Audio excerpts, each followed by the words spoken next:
compensavam os malogros. Quando se decidiu encerrar suas atividades em 1958, com uma peça de um dos atores do grupo, a acolhida retumbante não só alterou a situação, como teve um impacto extraordinário sobre o teatro brasileiro. Tratava-se da peça Eles Não Usam Black Tie, de Gianfrancesco Guarnieri, que iniciou a fase da hegemonia do autor brasileiro.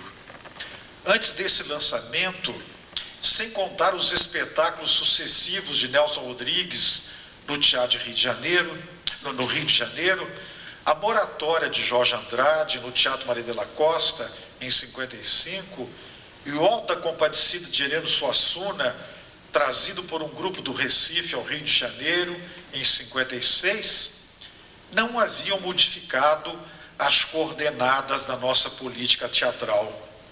Circunstâncias específicas transformaram Black Tie em marco. A fundação do Seminário de Dramaturgia do Arena, conduzido por Augusto Boal, 2 meses após a estreia. A presença no elenco de vários atores que se interessavam também em escrever para o teatro. E a mística do desenvolvimentismo nacional que empolgava todas as consciências.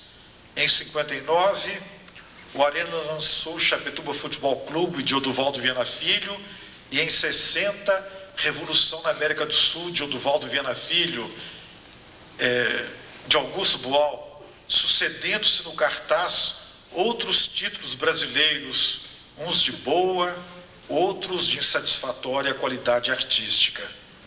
Cumprida essa fase de implantação do repertório nacional, que se estendeu até o TBC, considerado o reduto do internacionalismo, com a estreia em 60 de O Pagador de Promessas de Dias Gomes, a que se seguiram peças de Guarnieri e Jorge Andrade, o Arena praticou a nacionalização dos clássicos e buscou um estilo brasileiro de montagem e de interpretação. Apesar do golpe militar de 64, Augusto Boal e Gianfrancesco Guarnieri conseguiram valer-se da metáfora para produzir a Arena Conta Zumbi em 65 e a Arena Conta Tiradentes em 67. O Teatro Jornal distinguiu-se como a primeira manifestação do teatro oprimido que Augusto Boal desenvolveu na América Espanhola e na Europa, depois do exílio a que se condenou em 71, quando o ato institucional número 5, de 3 de dezembro de 68, extinguiu os últimos resquícios de liberdade, estabeleceu a hegemonia da censura. Em linha semelhante à do Arena, o Teatro Opinião cumpriu no Rio significativa trajetória artística. Em seus inícios, aparentado ao Arena, o Teatro Oficina de São Paulo desenvolveu, nos anos 60, um rico percurso que sintetizou as mais importantes contribuições à prática do palco, desde as conquistas do Teatro de Arte de Moscou. Sob a inspiração do método de Stanislavski, José Celso Martínez Correia, responsável pelas melhores realizações do grupo, dirigiu em 63 Pequenos Burgueses, considerado o mais perfeito espetáculo realista do país. Andorra, de Max Frisch, adotou a linguagem épica. O Rei da Vela, além de incorporar o autor Oswald de Andrade à história viva do nosso teatro, criou o estilo batizado como tropicalista, de profunda repercussão nas outras artes. Galileu Galilei, de 68, quebrava o extremo racionalismo da peça de Brecht com uma carnavalização eminentemente brasileira. E na Selva das Cidades, do jovem Brecht, montada em 69, aproveitou a lição de Grotowski para concretizar-se no mais poético espetáculo da nossa cena. Graças, Senhor, estreia de 72, que se ligava a Paradise Now do grupo norte-americano Living Theatre, deixou de convencer-me pela indisfarçável postura autoritária. A violenta repressão da censura prende-se, sem dúvida, à moda da expressão corporal, que procurou substituir a palavra vetada na sua inteira consequência. Outro caminho trilhado pelos nossos realizadores nos anos difíceis da ditadura consubstanciou-se na exploração do espaço cênico, tentando o teatro explorar todas as potencialidades como arte específica. Cemitério de Automóveis do espanhol Fernando Arrabal, dirigido em 68 pelo argentino Vítor Garcia, teve a primazia na abertura desse filão.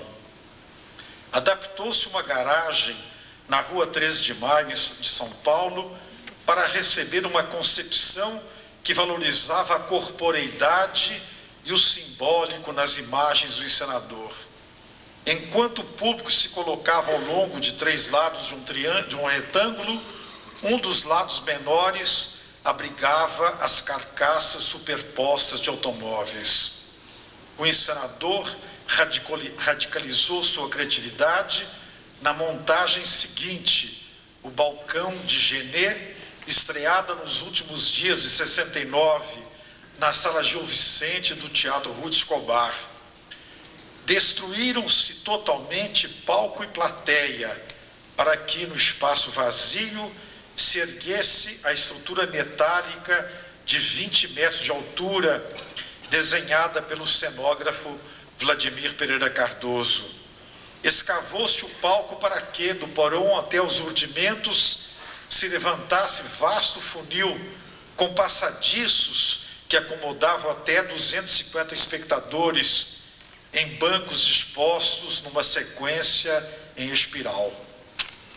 Iluminava-se o ambiente por meio de um espelho parabólico modelado no concreto do porão, 5 metros abaixo do palco.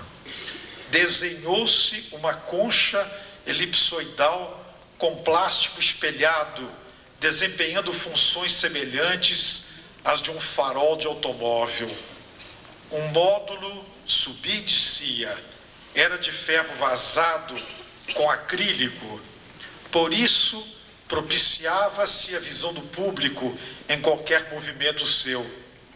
Passavam-se nesse módulo muitas cenas, mas os atores distribuíam-se por todo o teatro, inclusive nos passadiços para o público. Do urdimento descia uma rampa em espiral com 9 metros de altura, sendo utilizada em alguns quadros. Além disso, instalaram-se 5 elevadores individuais e 2 guindastes suspendiam 2 gaiolas para o diálogo de Irma e Carmen. Os atores também usavam plataformas, verdadeiros trampolins.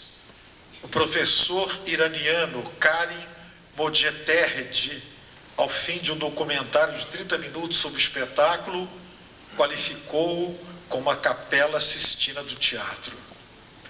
Coube de novo a Ruth Escobar a iniciativa de quebrar o espaço cênico tradicional em A Viagem, que o poeta e dramaturgo Carlos de Queiroz Teles adaptou do poema épico Os Lusíadas, de Camões, e Celso Nunes dirigiu em 72 na Sala Gil Vicente do Teatro, de propriedade da atriz empresária. O cenógrafo Hélio Eschbauer aproveitou o porão, criando um espaço medieval que contrastava com o renascentista para a viagem de Vasco da Gama e seus homens de Lisboa à Índia no ano de 1498. Uma escadaria permitia ao público transitar no tempo do porão à sala. Na área tradicional do teatro, introduziu-se um módulo pendente do teto que simbolizava a caravela. Cordas, velas, escadas completavam a imagem do barco. Passarelas nas paredes laterais